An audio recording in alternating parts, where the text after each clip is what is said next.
Bien, maintenant, dans cette deuxième partie, nous allons voir comment récupérer les données à partir de la base de données Firestore. Alors maintenant, nous avons créé l'interface pour ajouter, on a testé l'ajout. Maintenant, la page qui va récupérer toutes les données à partir de la base de données Firestore. Alors, tout d'abord, on va créer dans Screens, on va créer un nouveau fichier Dart. On va l'appeler all users.page.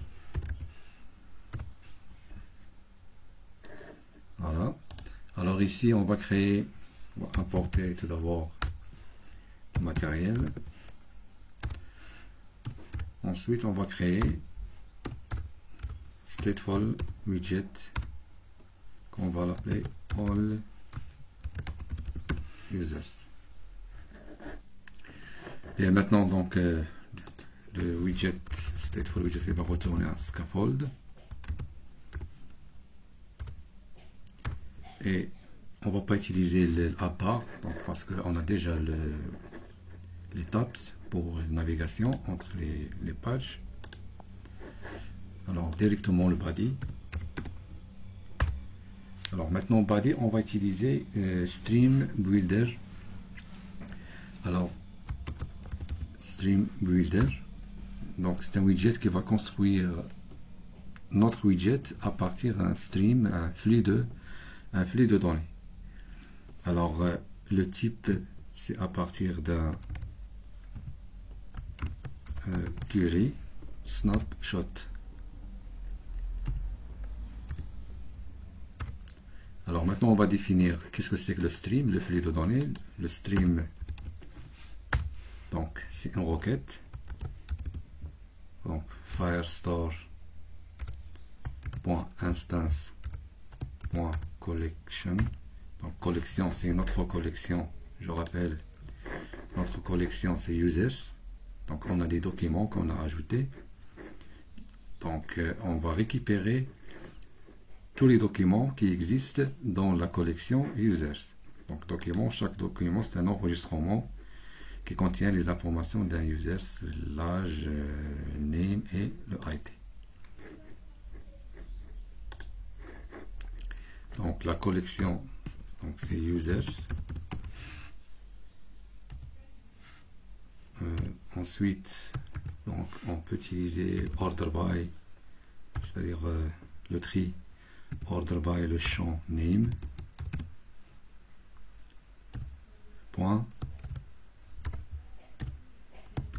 Snapshot. Donc ça c'est le stream, le flux de données. Donc les données, on va récupérer la collection users ordonnée par l'attribut name. Alors deuxième élément pour stream builder, c'est le builder qui va construire le widget, qui va retourner un widget. Donc builder, donc une fonction avec le contexte et snapshot, SMP, donc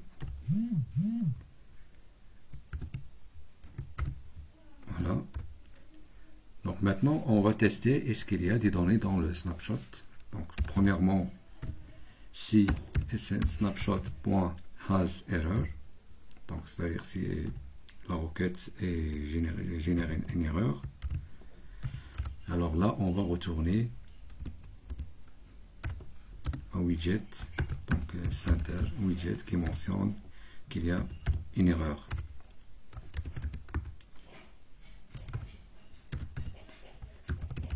Erreur. Point virgule à la fin. Voilà. Puis c'est le snapshot SMP as data. C'est-à-dire s'il y a la requête récupère bien les données. Alors là, on va afficher les données. Sinon, else. Alors ici, le cas où il y a des données, on va afficher les données récupérées par la requête. Sinon, c'est-à-dire la requête, elle est en chargement. Donc, on peut utiliser le widget return, le widget circular progress indicator.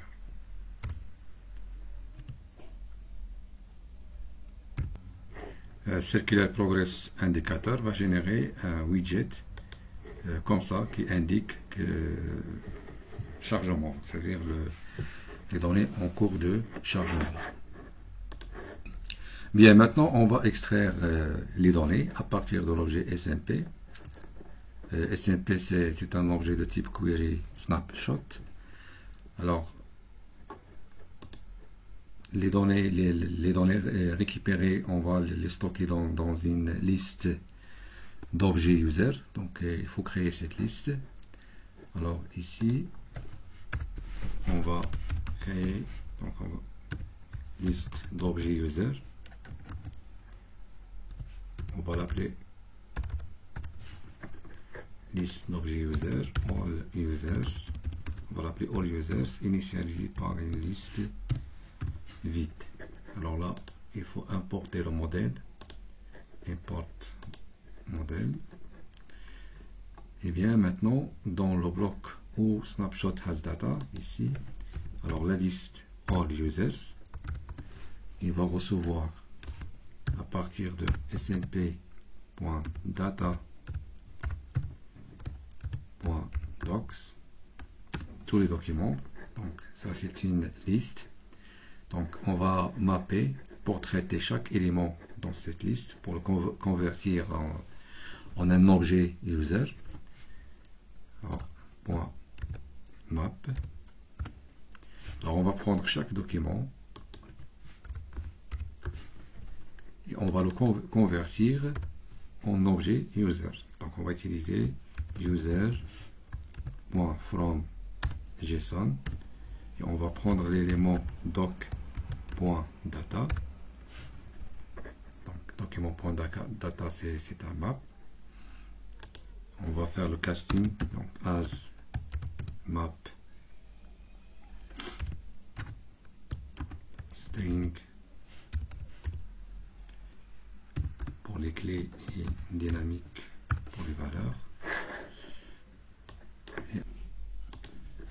Et convertir le tout to list en virgule à la fin.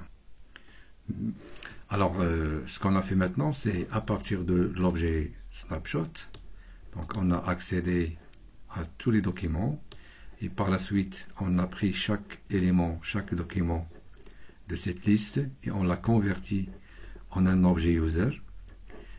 Donc pour accéder à les données de chaque document, on a utilisé la méthode data. Donc l'élément c'est doc. Donc à partir de la méthode data, donc nous avons maintenant une collection qu'on l'a castée format map string dynamique. Donc maintenant, et tout ça donc converti en un objet grâce à la méthode qu'on a créée dans le modèle, la méthode à partir de constructeur user from JSON. Et on a converti tout en une liste. Maintenant, all users, c'est une liste d'objets user. Alors, maintenant, ce qui reste, c'est d'afficher cette liste. Donc, ce qu'on va faire, on va retourner le widget list view builder pour afficher le contenu de la liste. Donc, list view builder. Alors, virgule. Alors, ici, nous avons le item builder. Et avant item builder, on doit définir le item count, le nombre d'éléments de la liste. Alors, le nombre d'éléments de la liste, c'est la liste allUsers.len. Donc, maintenant, nous avons le nombre d'éléments dans cette liste. Et là, on va construire le widget. Alors, pour le moment, juste pour le test, on va afficher le widget text Pardon, donc avant de... Donc il faut créer la fonction. Donc la fonction c'est context et index. Donc index. Donc, et on va retourner. On va retourner le widget text. Donc all users, la liste avec l'index. Donc ça c'est un objet user point name par exemple. Donc on va afficher seulement les noms juste pour le test. Mais avant de tester, donc il faut ajouter cette page. Donc la page qu'on a créée, on va l'ajouter dans la page contrôle.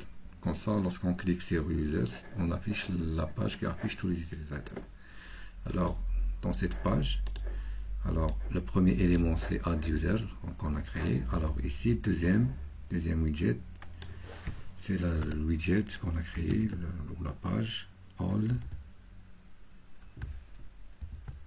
users. Voilà, donc je vais enregistrer. Maintenant on va voir est-ce qu'on a. Voilà, donc je pense que vous l'avez voyé, donc le progress indicator il a commencé avant le chargement des données. Alors normalement c'est l'indicateur, il doit être au centre. Donc on va retourner à la page. Donc ici, donc normalement, donc on va envelopper ça avec le widget center. Comme ça, lorsqu'on affiche, si l'indicateur s'affiche, il s'affiche au centre de la page. Et bien sûr, maintenant nous avons les données. Donc ce qui reste maintenant, c'est la mise en forme. On va mettre ces données dans une carte, widget carte, et non pas directement dans widget texte. Alors on va supprimer ça. Donc on va retourner widget carte. Alors, et dans le widget carte, on va utiliser le widget list style. Alors les styles, il a trois éléments. Donc il y a le leading, trailing et le title et subtitle. Alors pour leading, nous allons utiliser cercle avatar pour afficher seulement les deux premiers caractères de chaque nom. Donc ici, widget cercle avatar. Alors background, on va utiliser colors pink. Et pour le child, on va utiliser le widget texte. Et dans texte, on va afficher donc all user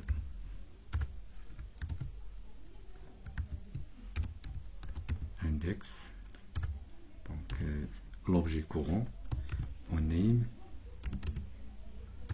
Alors on va extraire donc substring les deux premiers caractères, donc 0,2. Donc seulement pour afficher les deux premiers caractères. Ensuite on va convertir le tout en majuscule, donc to uppercase. Voilà. Donc on va ajouter style, text style, donc font weight,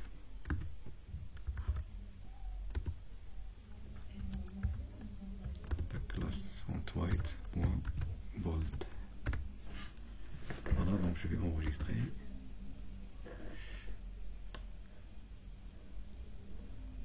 Ici c'est background color, c'est pas background image.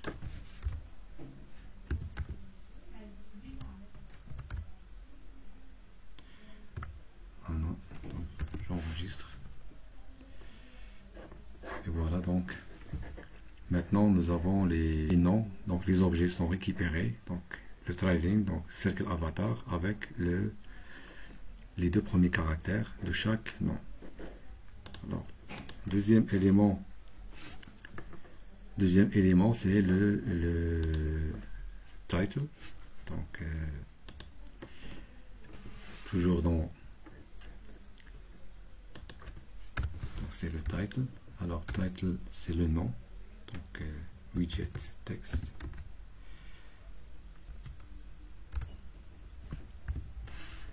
C'est all users.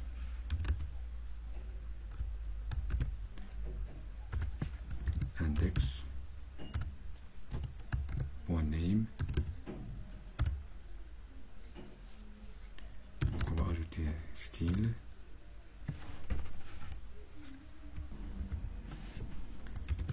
Text style. Font size 20. J'enregistre. Et voilà, donc maintenant nous avons les noms bien affichés. Et on va ajouter ensuite le subtitle, le sous-titre. Et dans subtitle, on va afficher l'âge. Donc là, c'est widget text. Toujours avec all users, la liste all users. Index. Alors maintenant, c'est point âge. Et puisque parce que l'âge c'est de type int, donc il faut le convertir en string, donc to string, pour ne pas avoir des erreurs. Donc enregistrer, et maintenant l'âge est affiché au-dessous du nom. Bien, maintenant avant de continuer, on va faire une petite modification. Alors comme vous voyez ici, nous avons, donc on retourne list view builder qui va afficher la liste des utilisateurs, la liste d'objets user. Alors la chose qu'on va faire, on va créer dans un fichier séparé un widget qui retourne ce list view builder, mais en fournissant une liste d'objets user. C'est-à-dire le widget il aura un attribut de type liste d'objets user. Alors pour cela, dans le dossier screens, on va créer un dossier, on va nommer widget.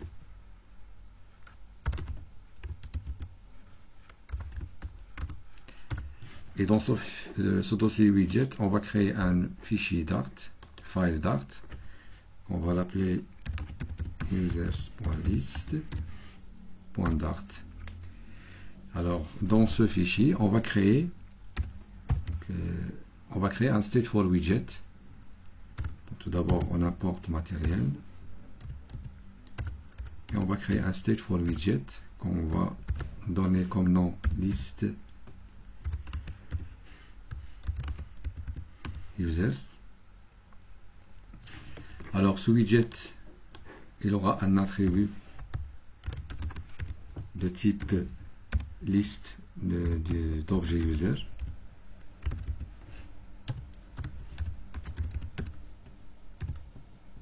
Donc il faut importer le modèle.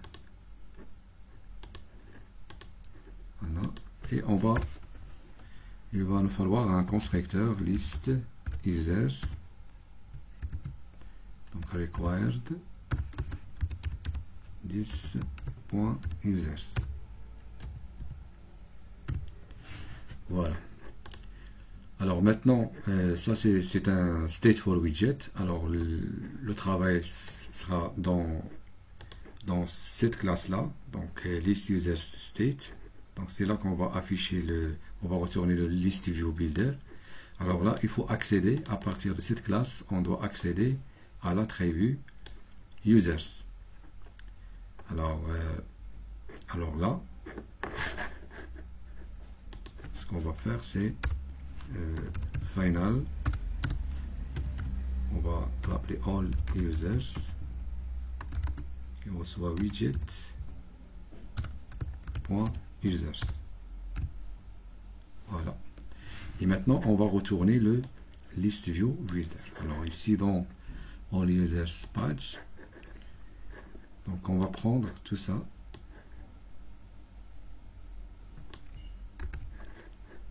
users list, et on va le mettre ici. On va supprimer le container et on va le coller ici. Et voilà, donc maintenant nous avons séparé la partie affichage.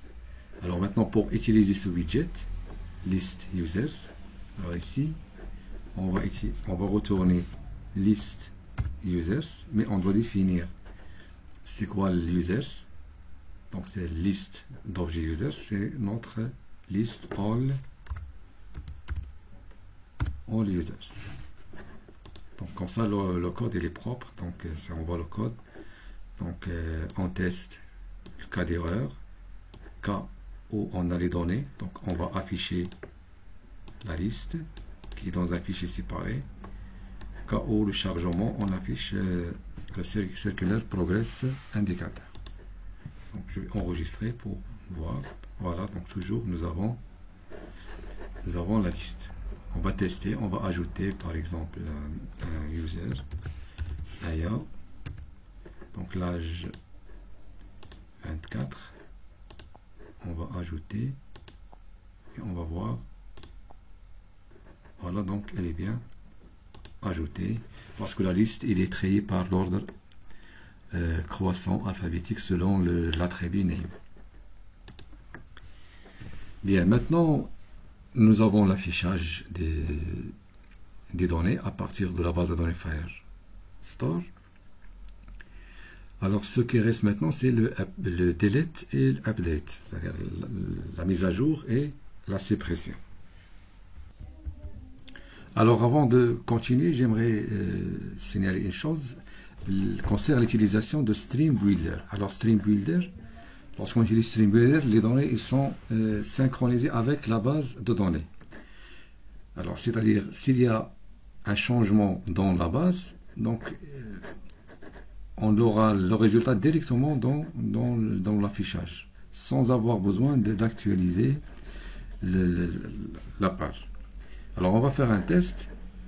Donc ici c'est notre base de données. Alors on va changer par exemple un utilisateur. Donc on va prendre par exemple Karim ici pour avoir l'affichage comme ça. Voilà. Alors Karim, donc je vais modifier. Donc je vais modifier Karim. Donc je vais supprimer Karim et afficher un autre nom, Habib par exemple. J'appuie sur mettre à jour et voilà, donc directement donc l'affichage elle est modifié dans l'émulateur. Alors ce qu'on a fait avec Stream Builder, on peut le faire avec Future Builder, mais on n'aura pas cette option de synchronisation directe avec la base de données. C'est-à-dire si on a fait une modification dans la base, il faut actualiser pour avoir le résultat. Alors on va faire un test. Alors ici, donc au lieu d'utiliser Stream Builder, on va utiliser le Future Builder. Et au lieu de Stream, ça sera Future. Comme ça. Et là, au lieu de Snapshot, donc c'est Get. Alors c'est la même chose, le reste ça change pas. Donc maintenant c'est la récupération avec Future Builder et non pas avec Stream Builder. Donc on enregistre. Alors on a toujours l'affichage des données, mais si on fait par exemple un changement, donc si je modifie Habib par Karim maintenant,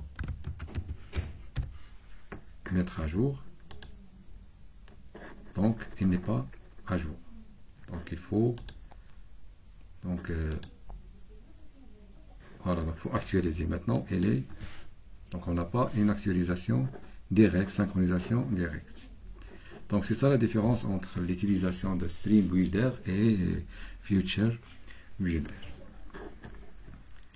Voilà, donc on va rester avec Stream Builder dans ce TP. Voilà.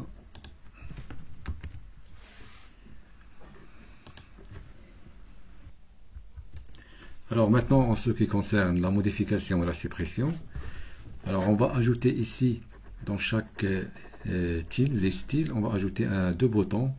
Un bouton qui va nous indiquer la modification et un bouton la suppression. Alors on va retourner au fichier list, user list. Alors maintenant, dans notre liste style, ici, donc la partie droite, c'est le trailing. Alors dans trailing, on va afficher un texte bouton. Alors ce widget texte bouton, donc il aura comme en prest pour le moment une fonction vide, et le child, donc on va utiliser une icône, icons, edit, voilà cette icône là avec la taille 32 et la couleur green, vert. Donc j'enregistre.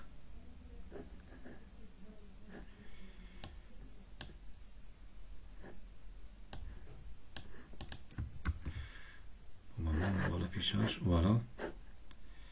Donc maintenant nous avons le bouton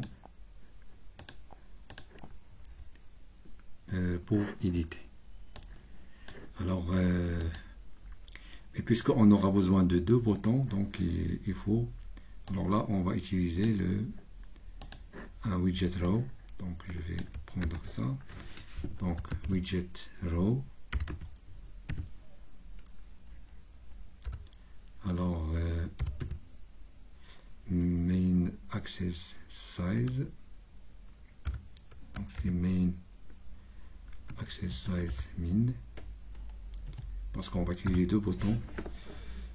Et pour children, voilà, donc c'est le premier texte bouton, c'est pour la modification, ça. Et on va un deuxième, donc je vais le copier. Un deuxième, c'est pour la suppression. Alors on va utiliser donc icône delete. Voilà. On va utiliser delete. Voilà, delete. La couleur donc red.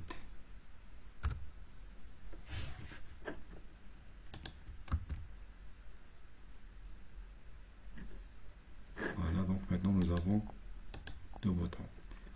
Bien, maintenant pour la modification, on va procéder comme suit.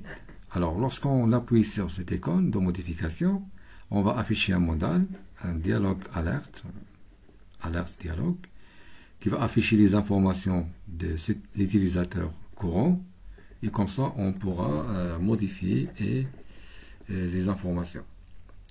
Alors maintenant, dans le texte bouton qui concerne l'update, donc voilà, donc celui-là, donc nous avons en prest, donc ici on va utiliser le show dialogue pour afficher, donc show dialogue, donc contexte c'est le contexte, et builder, donc on va construire avec contexte, et on va retourner un alerte dialogue. Alors alerte dialogue, il possède le titre, donc title. Donc le titre, donc c'est un texte, donc widget texte. Donc on peut utiliser par exemple update et l'utilisateur courant. Donc on va utiliser l'interpolation. Donc c'est la liste all users avec l'index, parce qu'on est toujours dans le list view builder. Donc tout ça se déroule dans list view builder. Point. Donc name. Donc ça c'est le title.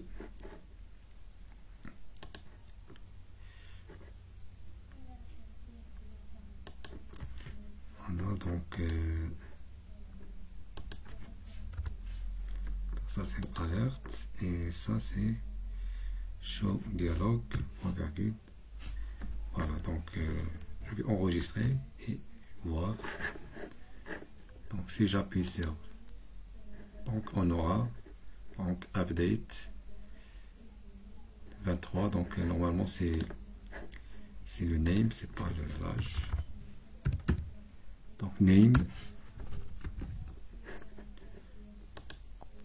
donc update ID, update area, etc.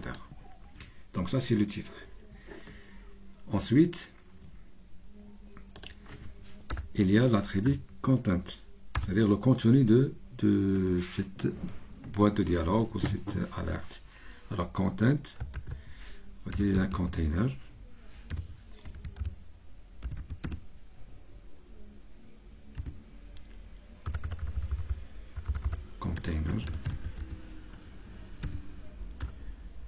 Alors ce container,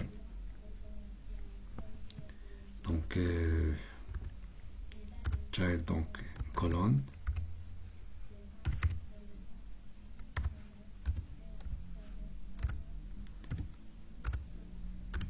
children, et là on va créer des text fields, des zones de texte dans lesquelles on va afficher les informations, et comme ça on pourra modifier ces informations. Donc text field, donc un text field pour donc décoration, style, text style, font size, 22, color, colors,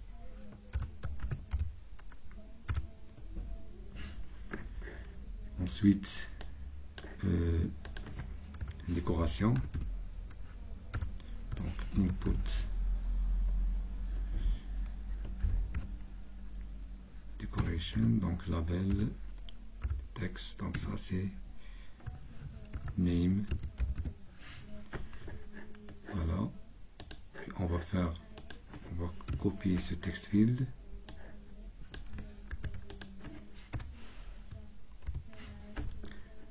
on va séparer par un size box avec une hauteur de 20, high 20.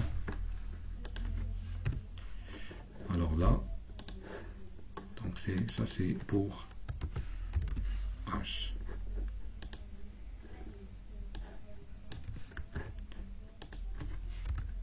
Ensuite un bouton elevated. Pourquoi ici on a une erreur?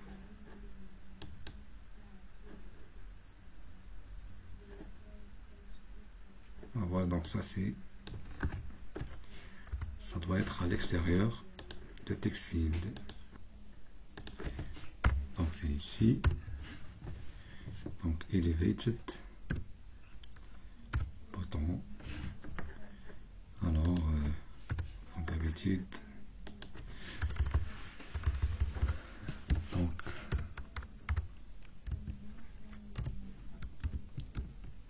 fonction vide pour le moment, et là c'est child, donc un bouton pour update, donc un container, donc comme le cas de l'ajout, donc un container avec widget double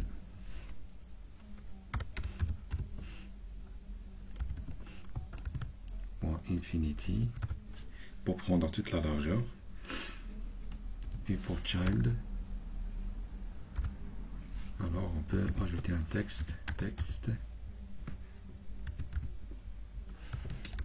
update.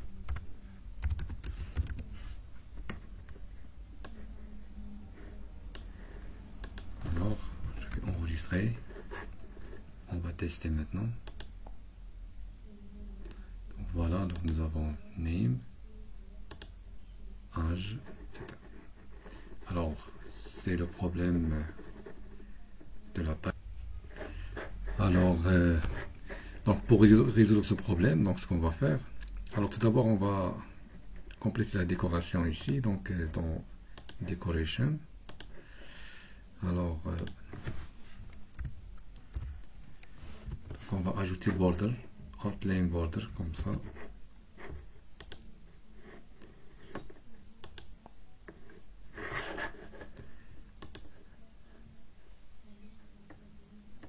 Donc, la même chose dans l'âge.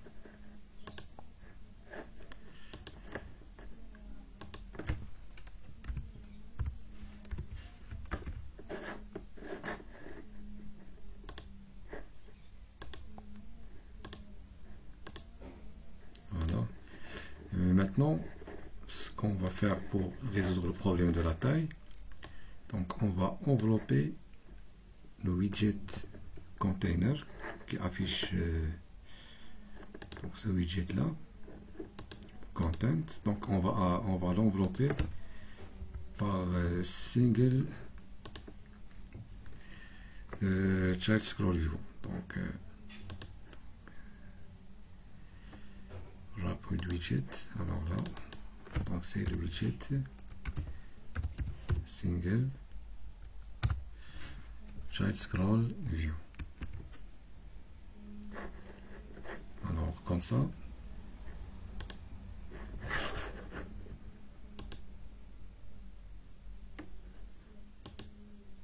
donc on n'aura pas le problème d'affichage. Alors on peut fixer la taille, donc ici donc le container, donc high, on peut mettre 250, on va voir, voilà. Donc pour annuler, donc c'est fait de cliquer ailleurs. Sinon on peut ajouter un bouton annuler. Donc pour ajouter le bouton annuler, alors toujours dans le alert dialogue ici, alors content, donc ça c'est le contenu, donc on peut ajouter action. Donc action, donc ce sont des boutons. Donc on va ajouter le bouton elevated button. Alors et dans ce elevated button, donc on va, donc la fonction c'est navigateur ici dans la fonction empressed, donc navigateur .pop, donc contexte donc annuler. Et là dans le child, donc un texte, widget texte,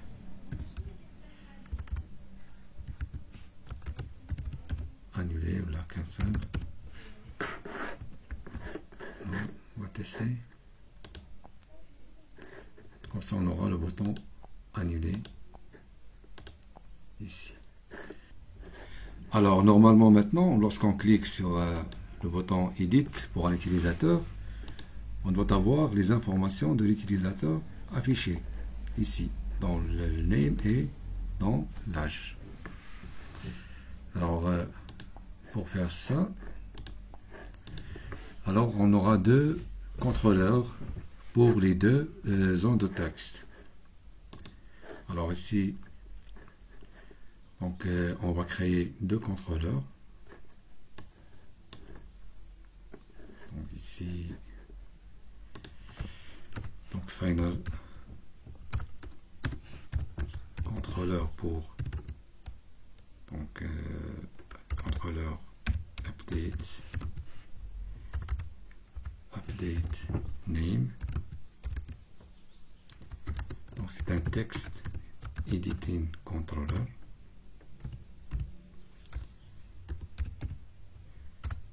Et un contrôleur pour update âge, la même chose, texte editing controller. Alors normalement, une fois on presse l'éditeur, on doit récupérer les informations suivantes, donc le ID, le nom et l'âge. Alors maintenant, dans les zones de texte, donc text field, alors ici, alors décoration, après décoration, donc contrôleur, donc c'est le contrôleur update name, la même chose pour le contrôleur de l'âge. Donc ça c'est le premier, pardon, donc ça c'est le contrôleur de l'âge, donc c'est CTR âge, et là c'est donc là c'est le contrôleur pour name. Donc je vais enregistrer, maintenant c'est en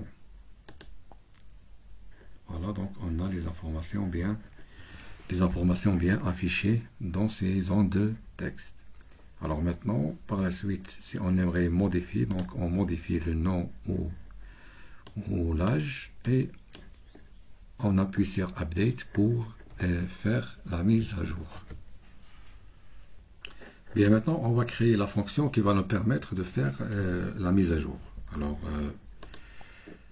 pour cela, on va revenir au user repository, donc le fichier user.repo.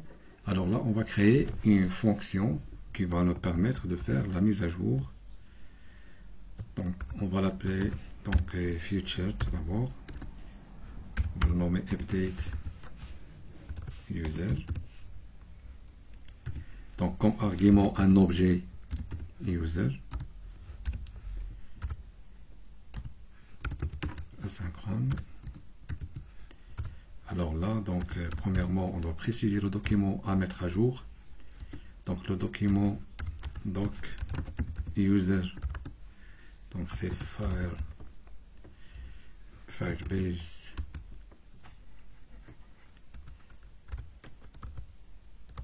firestore.instance.collection, et la collection c'est la collection users,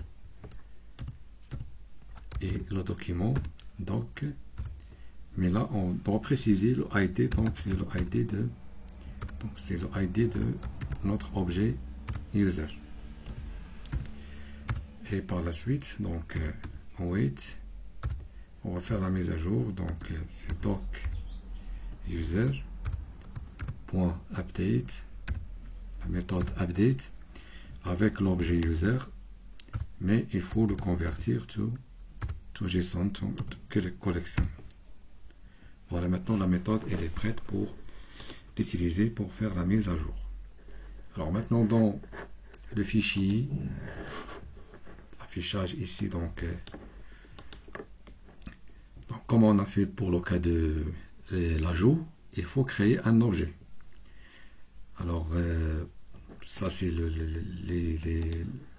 les deux champs de texte, les deux zones de texte. Donc nous avons le bouton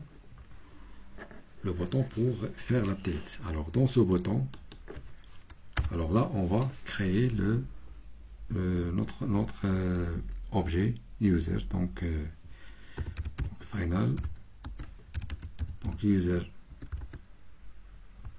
avec le constructeur user. Donc le ID, on aura besoin de l'ID, donc on va le préciser ici, donc ID, donc c'est à partir de all users index point ID. Donc name, c'est la même chose, donc name et l'âge. Ah pardon, donc là c'est pas le, là c'est le contrôleur, hein. C'est pas à partir, sinon on va recréer le même objet. Alors le name c'est le contrôleur ctr update .text et l'âge, alors là c'est int, donc il faut int.parse et là c'est le ctr âge.text point virgule à la fin. On peut faire ça donc maintenant on a construit un objet user. Donc ID c'est le ID de l'utilisateur courant parce que le ID ne va pas être changé, ça doit rester le même. Et le nom et l'âge, donc on va les récupérer à partir du contrôleur. Donc le contrôleur pour le name et le contrôleur pour l'âge. Maintenant nous avons un objet. Donc qu'est-ce qu'il reste? Il reste à appeler la méthode update qu'on vient de la créer. Donc c'est la méthode update user et comme argument c'est notre objet user. Voilà. Donc ce qu'on va faire maintenant c'est de tester. On va enregistrer et tester. Donc on va modifier par exemple Aya. On va changer le name. Aya, on va l'appeler par exemple Nadia. Okay, donc pour l'âge, on va rester là, laisser tel qu'elle est et on va appuyer sur Update.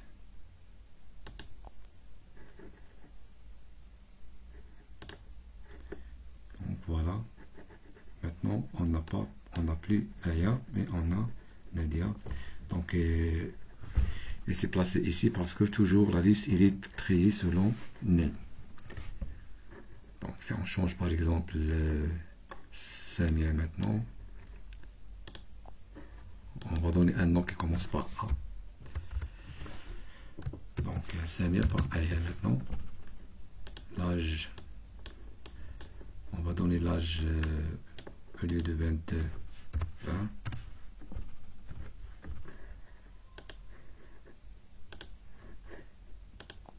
Voilà, update.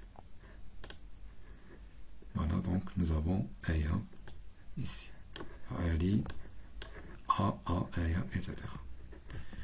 Voilà, maintenant on a terminé la partie de update. Donc ce qui reste maintenant c'est le delete. Alors delete, donc la suppression donc est simple, donc il suffit de préciser le ID de l'utilisateur à supprimer. Donc on va créer tout d'abord la fonction qui permet la suppression. Donc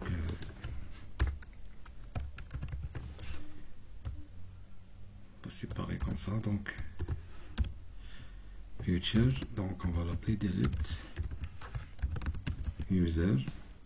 Donc là, comme argument un ID, ID, donc de type string, donc asynchrone. Donc premièrement, on doit récupérer le document à supprimer. Donc ici c'est ID.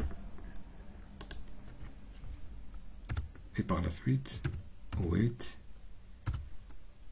donc c'est doc.docUser et on va appeler la méthode delete. Voilà, donc maintenant cette méthode, cette fonction qu'on a créée permet de supprimer un document de notre base de données Firestore partir de son ID. Alors maintenant, on va dans la page, ici dans User List.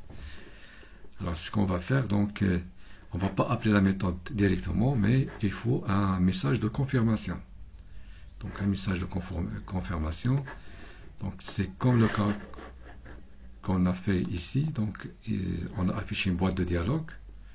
Donc là aussi, on doit afficher une boîte de dialogue de confirmation.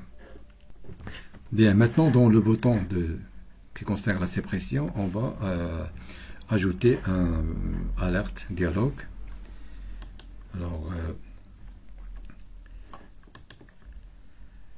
maintenant le texte bouton, donc ça c'est le texte bouton. Premier texte bouton c'est pour la modification, donc ça c'est pour la sépression. Alors ici, voilà, donc une fois on appuie sur l'icône ou le bouton de sépression, alors la première chose à faire, donc c'est afficher un donc show dialogue, donc contexte et builder. Donc builder a créé une fonction avec le contexte qui retourne un alerte dialogue. Alors alerte dialogue, un point virgule ici, alerte dialogue, donc il y a le title, donc texte, widget texte, donc on va afficher un message, voulez-vous vraiment supprimer, et on précise le nom, donc interpolation, donc all users, index, one name. Voilà, donc je peux enregistrer. Donc on aura ce message là, voulez-vous vraiment supprimer AR, etc. Bien sûr, on va ajouter les boutons, donc action. Donc deux boutons, donc un bouton pour annuler et un bouton pour confirmer. Donc le premier bouton, elevated button.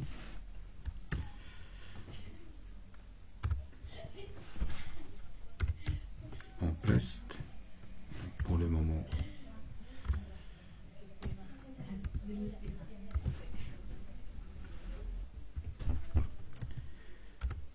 Et child, donc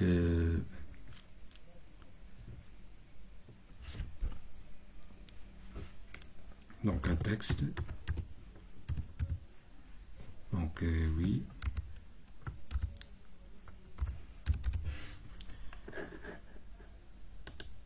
et un autre bouton,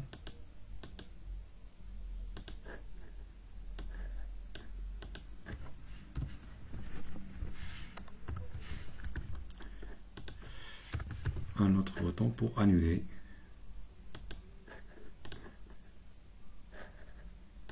Donc non. Et là, donc dans la fonction donc pour nom, donc c'est navigateur.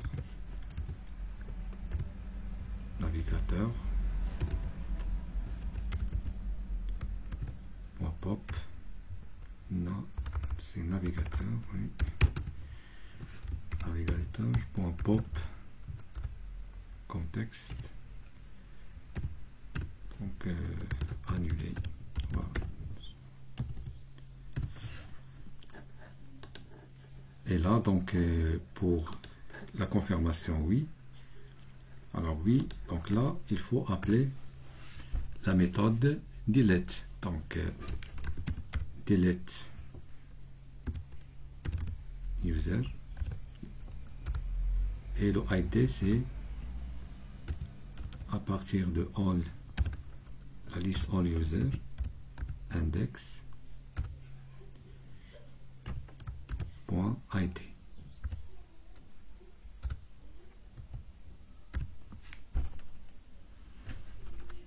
par la suite, donc, pour masquer la boîte de dialogue, donc navigateur,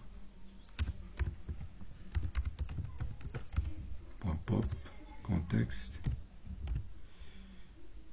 donc, oui.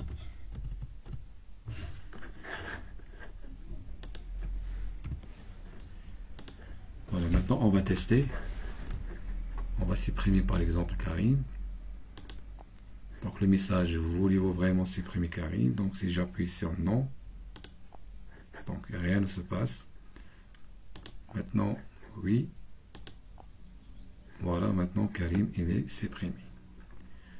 Voilà, maintenant on a terminé cette partie qui concerne la mise à jour et la suppression d'un document de notre base de données Firestore.